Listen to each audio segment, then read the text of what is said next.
All right. Hey, everybody. Welcome. Everybody in here in the room, everybody online. Hopefully, those of you online can hear me. You have made it to our Managing Stress and Anxiety Cougars Care. So, again, like I say every week, I hope this is where you meant to be. If this is not where you meant to be, you can leave now, I guess, or whatever. My name is Nathaniel. I'm a licensed clinical psychologist and outreach coordinator for the University Counseling Center. We have Ray up here on the computer as well. So anybody on Zoom, Ray will be monitoring the chats for you. So please feel free to interact with us through there.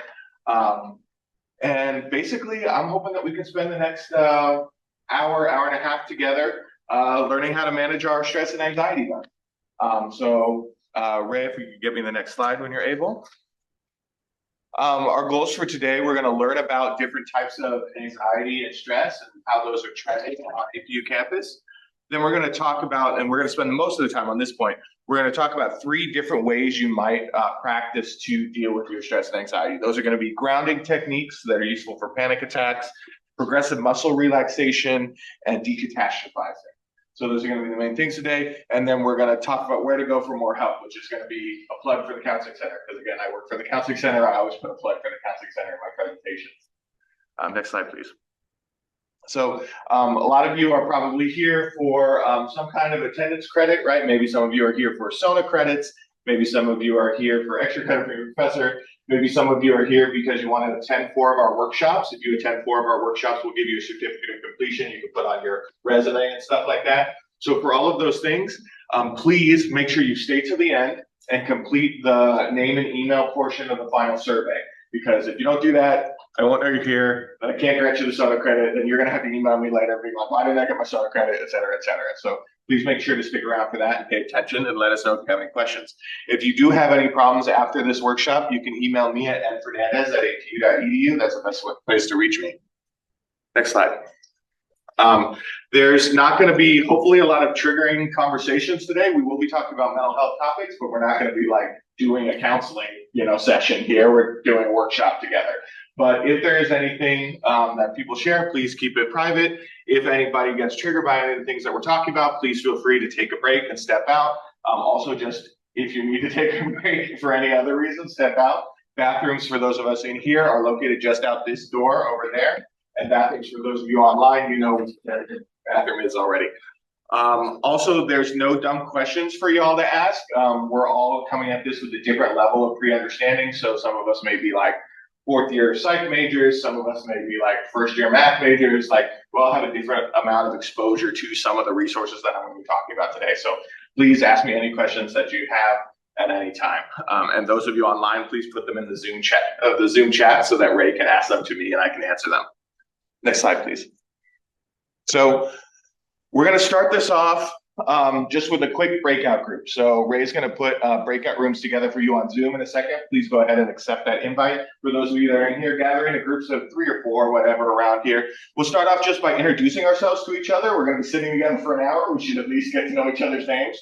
So please introduce yourself briefly. And then our just sort of icebreaker-ish question is going to be, your experience of stress and anxiety at ATU. How are stress and anxiety talked about? How do students experience stress and anxiety? What do people typically do to manage those kinds of things, okay? So go ahead and gather into groups in here. Online, please accept your breakout invitation. And yeah, we'll do 4 or 5 minutes. Thank you, guys. Yeah, I think we're diving into it pretty well. And I want to kind of give some ideas here, especially, APU as a Christian academy. I've got a couple Bible verses up here that I want to quote for you. You're probably very familiar with this one here, the 1 Peter here. Cast all your anxieties on him, on God, because he cares for you, right? This is something that I hear all the time, and I think is an incredibly important one for those of us that, do identify as Christian here. Again, not all of us, but many of us. And so we know that God can be a source of comfort and a source of relief when we're anxious, right? But sometimes that gets, unfortunately, a little bit twisted up, and we think like, if we're stressed, if we're anxious, right? And if God will care for all of our anxieties, right, then it must be my fault that I'm anxious, right? I must not have cast my anxiety upon God well enough, right? I must not have prayed well enough or something like that, right? And so I oftentimes want to address that point specifically when we have these lectures, because That's just not the case, right? In fact, anxiety, stress is a very human emotion, so much so that Jesus also experienced stress and anxiety, right? We have a quote here from the Passion, right, where Jesus is praying in the garden, and in his anguish, he prayed more earnestly, the sweat becoming like great drops of blood flowing to the ground. Jesus literally sweating blood because he's so stressed out. I mean, okay, he would be, right, if you're going to get crucified. But like, if somebody like Jesus is dealing with these things, right, then we know that they're part of a normal human experience, right? And I want that to be something that y'all feel here, that it's okay to have stress, it's okay to have anxiety. And again, going back to the discussion of, accessing support from your professors, or, I'm going to talk later, but accessing support from the counseling center, right? All of those things I hope can be more normalized. But today I also want to give you tools just so that you can deal with those stresses on your own in a proactive manner rather than only counting on prayer. Prayer can be a great tool, but what else can we add on top of that? Next slide, please. So, but first, I keep using this term stress, anxiety. I'm using them very interchangeably, just like when I was talking about sadness and depression last week for any of you that were here, right? When I talk about stress versus anxiety, what I'm really trying to say is that stress is a normal thing that we all experience, right? And it's sort of like a lower level version of this emotion, right? But as the emotion progresses and progresses, as we get more and more stressed, we might start feeling what we categorize as anxiety, what psychologists would categorize as anxiety. And that tipping point is usually when the amount of stress that you're feeling begins interrupting your ability to do the things that you need to do in your life, right? So there's a couple of cute little cartoons here from the White Swan Foundation that I pulled up, right? Maybe you're really stressed out and you're going into a test, you're seeing those first couple problems look really tricky and you're getting sort of stressed out. I didn't study for any of this stuff, right? But you push through that stress, you stick with it, and you still finish the test, right? And you still get, whatever kind of a semi-decent grade, and you keep it moving on, right? That's an example of stress, right? This is different than testing anxiety, which, if you could go to the next slide, please, which would look more like just being utterly defeated by that same challenge, right? When your stress level rises up to the fact where you start seeing this test, oh man, I can't even figure out this first one. I can't even figure out the second one. I give up. I quit. I'm gonna just like turn my test in early with like half the questions blank and go home and might cry or whatever, right? Like this is where that stress is turned into anxiety because it's interfering in your ability to complete things, right? Another example would be, next slide, please. A presentation, right? Unfortunately, a lot of you are doing presentations, right? Many of you probably hate to do your class presentations. We're getting to about that point in the semester too, where like you're starting to have to work on those presentations. You're starting to have to text those people in your presentation group and be like, listen, we haven't met all semester, but the thing's due in 2 weeks. We need to figure this out, right? So when you're stressed about a presentation, right, you may be flustered as you come up there. You may be a little bit unsure of your words, but eventually you get into a flow. You complete the presentation and things are good to go, right? Next slide. So the opposite would be just shutting down, not even going, just ghosting on whatever class you were supposed to do that presentation in, right? And that's anxiety. One last example in terms of like obsessive anxieties, things like, oh, did I check to the lock on the front door? This is something that I'm terrible about. I always struggle with this kind of anxiety, like, oh, did I lock my car? Did I lock my room or whatever? After you go check it, okay, your normal stress, check it, it's fine, it's good, right? But next slide, if you find yourself just like checking it again and again and again to where you can't sleep, right? Or you can't, go about your day to day, right? Again, that's the difference between stress and anxiety. So what does that look like here at APU? Next slide, please. We actually see that overwhelmed and is the number one thing that APU students in the last 12 months have reported. I believe that's something like 90 something percent, 92%, I think. I don't have the percentages actually written on there. 92% of folks have felt overwhelmed at least one time, stressed out at least one time, right? We also see that amongst the actual clinical words here that we have, anxiety, hopelessness, depression, suicidality, right? Anxiety is our highest percentage. That's something like 66% of folks have felt anxious at least one point in the last 12 months. So there's about 50 or so folks signed up for this seminar, right? That's, 66% of us, 2/3. So if you count 1, 2, 3, or 1, 2, 3, right? One of you is not anxious, the other two of you are, right? And so this is actually our most common presenting concern at the counseling center, right? They vary back and forth a little by little here and there. There's always depression, anxiety, relationship concerns. Those are always in our most common reasons for people to come see counseling. In the past 3 or 4 years, anxiety has shot up and it's always the number one winner. Anxiety is always taking away the goal. Now, this is obviously a problem because if we don't have a way of responding to this, then we're going to be stuck because clearly something in our environment is causing you all as students to become more and more anxious than you ever have before, right? And maybe it's those things that we talked about, like more and more new experiences that you have to navigate, or more other things. I'm not exactly sure what those reasons are, right? But we know that that's the clear trend. So if you feel anxious, know that you're amongst good company of 2/3 of your peers. Next slide, please. So that's all my preamble stuff. Let me actually get into discussing what we're going to do about it. I want to be different than those professors of yours that say, I know you're all anxious. Okay, on to chapter 2, right? This is the 3 things that I want us to actually do about this. And I want to discuss these 3 tools as just 3 different tools in your toolbox or in your tool belt, right? Everybody is different, right? All of us in here are different. All of us online here are different. And because we're different things are going to work for us in different ways, right? So I'm going to present to you 3 different possible uses of psychological tools here. And hopefully at least one of them will work for you. Maybe all 3 of them will work for you. That would be great, Maybe none of them will work for you too. That's okay. If none of them work for you, come to the counseling center. We've got like so many more. I've only included 3 here because I only have so much time to talk to you all today, and I don't want to keep you late on a Friday because you should go start your weekends. So the things I'm going to talk about are grounding, decatastrophizing, and progressive muscle relaxation. Next slide, please. So as I get into that, I want to talk about one other word, right? I've talked about stress. I've talked about anxiety. There's one other word in this area where we call it panic, right? So people oftentimes will say, I had a panic attack, or maybe I had an anxiety attack or whatever. People use these terms. They don't necessarily use the clinical definition of it all the time.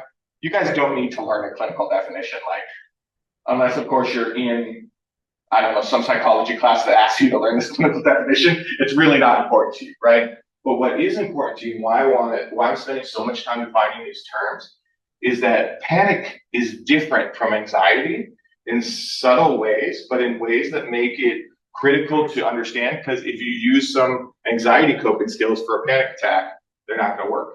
If you use some panic attack coping skills for some anxiety, it's not going to work, right? And so what is panic? Panic is when we're so anxious that literally our body overloads and our fight or flight system starts going so fast that our bodies just freak out, right? A lot of times people that are having a panic attack may think initially that they're having a heart attack, especially if they've never had a panic attack before. You experience things like rapid heart rate, tachycardia, so your heart skipping a beat, things like chest tightness, things like dizziness, things like sweating, chills or hot flashes, trembling or shaking, numbness in extremities, hyperventilation, inability to catch your breath, right? Even feelings of choking, right? All of these things, you can see why they might get mistaken for a heart attack, right? Because they're common symptoms between the two in a lot of places. Even if you look in the DSM, the Diagnostic and Statistical Manual for psychologists, it'll literally say one of the things that when you have a panic attack, you have a sense of doom or dying, right? So if you are feeling like you are dying, or if you're feeling like an intense amount of weight of doom is coming down on you, right? That's what we call a panic attack, right? Those are panic symptoms. And so when we're panicked, next slide, please. A lot of times when we're anxious, we can do things like I'll meditate, I'll call my friend, I'll text, my therapist, or whatever, I'll connect with my mentor, right? Lots of ways of dealing with anxiety. When you're panicked, you can't really do that, right? Just think of the example, if any of you before has been really panicked about something, and your friend or whoever, somebody well-intentioned is coming along to you and says, just take a deep breath. And you just want to punch that person in the face because you cannot take a deep breath right now. You're freaking out, right? That's why that might work for anxiety, but it doesn't work for panic. So when we're panicking, the only thing that we can really do is try and get ourselves out of the panic state back into the anxiety state, right? And then once we're back into the anxiety state, Then we still need to do anxiety coping skills. We still need to get ourselves out of that. We still need to sort it out, right? But we can't really do anything until we solve the overarching problem of the panic attack that's going on, right? And so the fortunate thing about a panic attack is that I don't know if any of you all have had a panic attack before, or at least felt panicky before. Do you feel exhausted afterwards, right? Like when you're like crying or freaking out or stressing out, like all of a sudden you feel like you've run a million miles. You've just been sitting there on your bed crying, but like you're exhausted, right? That's because your body is using a ton of energy as it spikes into this fight or flight mode, right? And so really a panic attack should only be minutes, right? It should be up, freaking out, way back down because you ran out of juice, right? But unfortunately, we can prolong those panic attacks by our own actions, even accidentally, right? The more that you're panicking, you're still thinking about whatever it is that's causing you to panic, still thinking about the thing that made you anxious in the first place, right? If you got your mind on that, your thoughts are going to be racing about that. Your body's not going to be able to calm down, right? Or even more so on top of that, once you start having a panic attack, if any of you have never had one, God bless, I'm glad you have it. But when you do have one, it's scary, right? You start to really worry about what's happening to you. You have that sense of doom, that sense of dying, right? And you start thinking like, why can't I catch my breath? Why is my breath doing weird things? Why is my heart doing weird things? Why does my chest feel so tight? Am I having a heart attack? Is something wrong with me? Do I need to go to a doctor, right? What is happening with my fingers? Why can't I feel the ends of my fingers, right? All of this, what we call interoceptive sensitivity, right? Paying attention to what's actually physically going on in your body at the time. And that prolongs the panic attack as well, right? And so really the only thing that we can do to get out of the panic attack is take advantage of the fact that we only have so much attention span to give, right? All of you all probably, have experienced this oftentimes before. It's very hard to pay attention to things that you don't care about, right? Some of you are having a hard time paying attention to me right now. That's okay. That's because attention is a limited resource, right? So if we direct our attention to something that's not the panic attack, that's not our internal bodily experience of having that panic attack, then we can let our body do its normal thing where the anxiety spikes up and comes back down and then we feel really tired, right? And that's what we want to have happen. So one of the ways we could do that is with a very special type of anxiety management skill, panic management skill, which is called grounding. So grounding techniques, you maybe have heard about the 5, 4, 3, 2, 1 technique before. Some of you have, some of you haven't, that's okay. But basically you just like name 5 things that you can see in your environment. I can see my water bottle here. I can see that it has the Counseling Center logo that's partially scratched off. I should probably get a new one to advertise the Counseling Center better. I can see my sunglasses here. They're folded up and sitting sideways on the desk. I can see the 1, 2, 3 pieces of paper in front of me, right? This is a very boring couple of sentences that I just told you right now, right? But that's the point. I'm trying to use up all of my attention on the things that I can physically see around me. And by using my attention on those, I don't have any left to be thinking about how I'm freaking out on the inside, right? So you try it right now, silently to yourself. I'll ask you to just see 5 things in the room around you right now. Just, sort of label them in your head. Just like I said, I see my phone, I see my water bottle, I see my glasses, I see the papers. 5 things you can see around you right now. Then 4 things that you can feel around you right now. Now, it's critical when we do this not to feel something on the inside of you, right? Because if you were having a panic attack, you don't want to be feeling your heart rate. That'll make things worse, right? But what are things you can feel around you right now? Pick up something in front of you. Grab your phone, grab your, whatever. Feel the table. Probably a lot of us brought water bottles. What can you feel around you? What does it feel like? Is it soft? Is it cold? Is it warm? Whatever. Is it hard? Is it shiny? I don't know. Shiny is a visual thing. Is it smooth? I guess is the word I wanted, not shiny, right? All of these tactile features. And then you do the same thing. 3 things that you can hear right now. What can you hear in the room right now? People shuffling about, air conditioner, my voice, right? What can you smell in the room right now? Let's not talk about what it smells like. That's the old Ronald 109. Hopefully those of you at home are in nicer smelling areas. You can smell to your heart's content. We'll just keep it down low in here, right? And then one thing you can taste around you, right? So, oftentimes if you're not eating anything, that one's kind of hard. You can always take a sip of water. Sip of water is a very grounding activity. I'm so grounded right now. Also, I feel like I could talk more. So this is one of a number of techniques that all fall under the name grounding, right? Because I'm trying to redirect all 5 of your senses to your external experience so that you won't get in the way of your panic attack spiking and coming back down. Whoever has the grounding handouts, if you want to pass those around, we're going to pass around right now, for those of you in person, a handout with 16 grounding exercises on it. Those of you online, the team is going to drop it into the Zoom chat. We're going to talk about these in just 1 minute. But my point of passing this out is that this 5, 4, 3, 2, 1 grounding is probably the most common one. If you go to like any therapist or anything like that, or watch a self-help video, you'll probably see this 5, 4, 3, 2, 1 grounding. But it's not the only one, right? And again, not every tool works for every person. So I want to give you a list of a whole bunch of grounding ideas that you can potentially use the next time you're feeling panicky. Okay, next slide, please. So hopefully we covered grounding skills. Grounding is somewhat an atheoretical skill, or it's also sometimes associated with like mindfulness practices. But I want to talk to you about, I want to talk to you about some cognitive tools that you can maybe use to work on some of your stress, right? So whoever has the decatastrophizing handout, if you could pass the decatastrophizing handout around, same thing, the team will put it on the Zoom chat for those of you online. I've talked about cognitive therapy before for any of you that have been unlucky enough to come to many of my presentations here. Cognitive therapy is a very common type of therapy that people use, and it's all to do with how we think about things, right? So from a cognitive therapy perspective, it doesn't really matter like what's happening to you, but rather how you think about what's happening to you, right? And let me give you some concrete examples to help that make sense, right? Some of you like may get really anxious when you consider, going to a party on the weekend that you got invited to, right? Because you're not good at social gathering, right? Others of you might get really excited in that exact same thing, right? Oh, cool, awesome! I finally get to, let loose, like go do something, right? Probably some of you get really anxious when you are taking a test in, physics, right?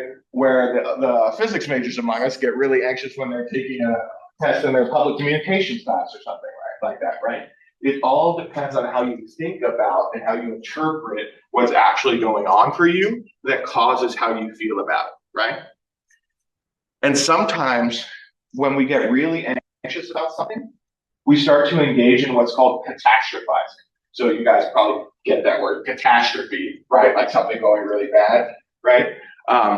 If we're really anxious about something, we start thinking about it in a way that doesn't make any sense, right? So it's not necessarily optimistic. Well, it's definitely not optimistic, but it's not necessarily even pessimistic, right? It's just disconnected with reality, right? So we might think of something like, if I fail this test, then I'm going to fail out of college, and then I'll never ever end up having a job of any kind ever, and then I'll never have any money, and then I'll end up homeless, and then I'll blah, blah, blah, blah, blah, blah, blah, right? This is one test we're talking about, right? But you've catastrophized it into your whole life is over, right? If I go to that party we're talking about, and if I say the wrong thing, everyone will make fun of me, and then I'll never have any friends ever, and then I'll die alone, right? No, I mean, it'll be bad. You'll be embarrassed, right? But again, the catastrophizing is taking things so far that we get out of the logical space, right? And we might think right now, it's easy. I'll just think logically all the time. Yes, question in the back. Is it pretty much just telling yourself it's not that serious? Yes, decatastrophizing in a very simple state is to tell yourself that it's not that serious. Or not even that it's not that serious, but that you're not thinking clearly. You're not thinking rationally, right? And so you're coming up with things that it could never possibly be this serious. Nothing could ever be this serious that if you say one wrong thing in a social setting, you'll never have a friend again. But nothing can be that serious, right? Like that's just impossible, right? And so decatastrophizing is a way of telling yourself it's not that serious by trying to reconnect with what the actual reality of a situation is, right? And so you can see that I've given you this decatastrophizing handout. On the front is like an empty one. On the back is a like example one in case you're struggling with it. And so you might say, you know, oh, what's this catastrophe that I'm worried about? Clearly stating what I'm worried about, clearly writing it down, right? And you don't have to write it down, but it can be very useful to actually write this down somewhere on either on this form or on your notes app or whatever. Because when it's in your head, you can have these thoughts that I'm never ever going to have a friend ever again. You don't really process that. It doesn't really make sense to you that that's what you're thinking. But when you write it down, then you can really notice the actual catastrophizing that's happening in your head. And then you rate how stressed out you are about it as the other 100, right? And then you ask yourself, how likely is this actually to happen, right? Oh, actually, you know, that's probably not going to happen. Oh, actually, like, that's never happened to me once before in my life. Or, oh, actually, you know, like, I've made a fool of myself in social situations before, and like, I didn't die afterwards. I just felt really bad, right? You know, and so how likely are any of these things to happen? How realistic is this? How awful would it be if it did happen, right? So again, like, oh, if I failed this test, would it really be so awful that my life would be over, right? Or no? And then supposing the worst did happen, what would I do to cope, right? Has anything similar ever happened to me before? Oh yeah, I failed lots of tests in the past. Oh, and I'm still alive. Oh, okay. I guess I'll probably still be alive, you know, after this next one, right? So all of these things, you know, these are questions to bring down that catastrophizing, right? And then you see at the end a more positive or reassuring way to think about the situation, write that down, and then how you feel about it, again, on a scale of 0 to 100. Now, when we do decatastrophizing, I'm trying to make it not a catastrophe, right? So it's not like you're often going to say, I was 100% anxious about this, but then I filled out Nathaniel's worksheet, and now I'm 100% excited and happy, right? That's not what we're looking for here, right? I mean, that would be wonderful if it happens. Good on you, right? But what we're really looking for here is to reduce the level of anxiety, right? To go from 100 anxiety to like 50 or something like that. To really move, like I was talking about before, the difference between anxiety and stress, to move from an anxious state to a stressed out state, right? And so that you can have that normative stress, you can go ahead and still accomplish what you need to accomplish in your life because you're not blowing things out of proportion, right? Does that make sense on decatastrophizing? Are you feel good about that? Okay, cool. So let's get into groups again. Ray's going to reopen the same, what do you call them? Breakout groups. Thank you. Breakout groups for you online in a second. Those of you here can gather back with the folks you were discussing with at the beginning of today. And I want us to do two things here. So next slide, please. Sorry, next slide. I accidentally covered that slide and I didn't even put it up there. My bad. So I want you guys to look over the grounding techniques handout, the one that I gave you with the 16 different options, and share with each other what actually sounds like it would be grounding for you, which ones you might want to try next time you're panicking. See if you guys think similarly, see if you guys think differently.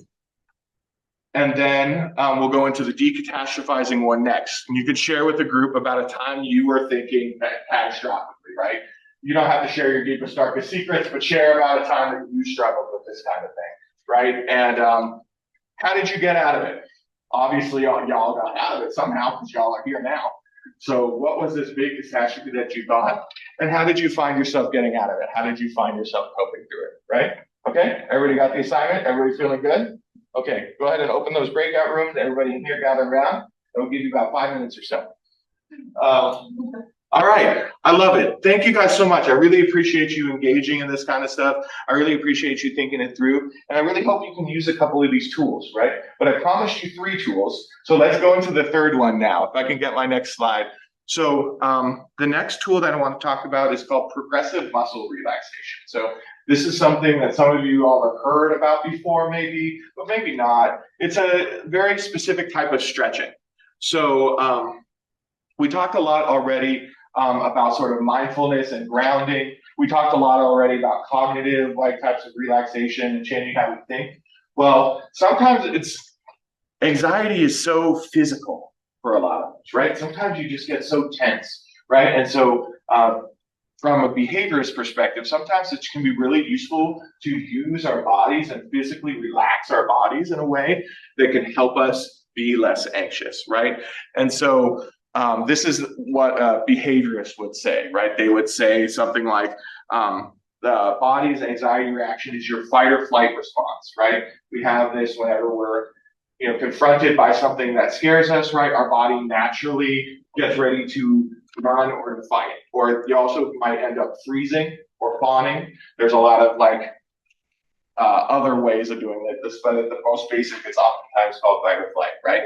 And in that mode, right, you're breathing faster, right? When you get stressed out, you have trouble catching your breath. That's because you're trying to hyperoxygenate your blood to be able to use that energy really quick. You might start feeling muscle soreness, right? That's because your muscles are tensing up to get ready to explode, right? All of these kinds of things. The problem is, this is a really useful thing if we need to fight someone or if we need to run from someone or something, right? But it's 2023 here, right? You can't punch an exam paper, right? You can't physically run away from a complicated conversation with your partner. I mean, you could do that, but then they just text you or something or call you. It's you can't run far enough to get away from communication, right? And so what we really have is a useful biological reflex, a God-given biological reflex that's just going wrong because it's not useful for today's type of stressors, today's type of anxieties, right? And so we need to somehow tell our body to relax, right? I think next slide, please. We'll do this in just a second. But let me finish this thought first. We tell our bodies to relax, but just like what I said about grounding, when you're having a panic attack and somebody says, take a deep breath, and you hate them because you can't take a deep breath, you're having a panic attack, right? If you're really anxious and I just come up to you and I say, relax, again, stop it. That's not that's not going to work, right? And so we've come up with a lot of these different ideas psychologists have in terms of helping you relax by tricking your body into relaxing, right? So that's what a progressive muscle relaxation does. In a progressive muscle relaxation, we're going to tighten certain muscle groups that you have, right? You're going to flex them more stressed, more tight, more wound up, so that then when you release that tension, you hopefully swing like a seesaw or like a pendulum, right? To be from anxious, go more anxious so that you have enough momentum to swing back and relax, okay? This might not be making sense. It's okay if it's not making sense. Let's go ahead and try it together. I'm going to sit down in this chair right here. We're all going to, find yourself in a comfortable spot wherever you're at. Feel free to sit with your feet flat on the floor, with your back against the back of your chair. Those of you at home, whatever, similar sitting position if you can find one. Hopefully you have a chair. I'm going to actually raise this up slightly. And you can go ahead and close your eyes if you want. If you'd rather keep them open, that's fine too. We'll take, as we go through the instructions, if you need to open them up to take a peek at me, because I'll be doing exactly what I say we should do. So if you get lost at any point, just pretend this is like a, Simon Says kind of deal, okay? We're going to start by taking a deep breath in and out. A deep breath in and out. And now, as we breathe in one more time, I'm going to invite you to raise your legs off the ground, point your toes back towards yourself, and stretch your calf muscles out. Breathing in, holding them as tight as you can without injuring yourself, and release. Exhale as you release, let them rest back down on the ground. Try and feel the difference between the tension and the release. Feel the difference in your muscles and your joints of your knees. As we do it one more time, breathing in, pointing your toes back towards you, lifting your legs. Hold without injuring yourself, and release. Back down again. Feeling the difference between tension and relaxation. Hopefully feeling some heaviness in your muscles. Now we'll go ahead and do right arm. So go ahead and clench your fist as tight as possible and curl your bicep like you're trying to show it off way too hard. Tense all the muscles through your thighs, tries, your hands, wrists, all of it tense. And release. Let your arm fall back down. Shake it out a little bit if you need to. Same thing again, right arm tense. As you breathe in, hold, and release. Shake it out a little bit, feel the difference. Go ahead and do left arm, same thing again, but a mirror image, tensing. And release. And shake it out a little bit. One more time, left arm tensing. Hold. And release. All right, now we'll do like your glutes and core. Just kind of scrunch up your abs, tighten them up as much as you can. Tighten up, tighten and hold. And release. Sink back down in your chair. Again, same thing, flex all your core muscles and your glutes, flex. And release. Almost done here. I'm gonna go on to do your shoulders and your neck. You're gonna pretend like you're gonna touch your shoulders to your earlobes. Tensing them up, tightening them up. And release, roll them out, and go down. One more time, same thing. Shoulders up, tense. And release. Now you're gonna do a similar thing, but with your neck, you're gonna touch your left ear down to your shoulder. Instead of your shoulder up, you're gonna turn your head to the side, push your ear down towards your shoulder, stretching the right side of your neck. Stretch. And release, roll it back to the middle. Same thing again. Head down, stretch the right side of your neck, tense. And release as you exhale. Same thing on the other side, so bring your right ear down toward your right shoulder, stretching the left side of your neck, tense. And release. One more time, same thing, right ear down, tense. And release. Just two more. Want to do all the muscles like through the top of your scalp, all the tension that you may be feeling here, by pretending like you're really surprised, raising your eyebrows up as high as they go, tensing all the muscles through your scalp here, tensing. And release. Normal, regular human facial features again. One more time, raising those eyebrows up, tense. And release. And then last one, you're gonna pretend like you ate the sourest sour candy ever, scrunching up your eyes, scrunching up your nose, scrunching up your mouth, clenching your jaw, tense. And release. Feeling all of those little muscles and tendons through your face, relaxing again as we tense. And release.